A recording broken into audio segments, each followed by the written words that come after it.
Sasa hivi ninavyozungumza, kama kuna striker ambaye unafaa kumwogopa kwa hii dunia, ni Rasmus Hojlund.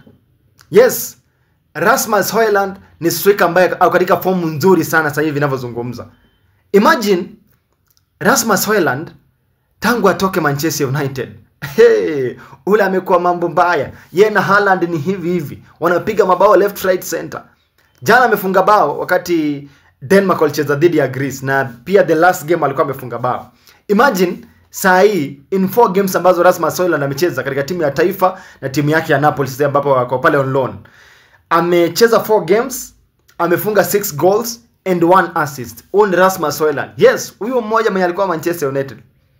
Yes, Rasmus Hojlund mmoja mwenye alikuwa Manchester United. Sasa anapiga shughuli ya sikudanganya mtu. Anapiga shughuli.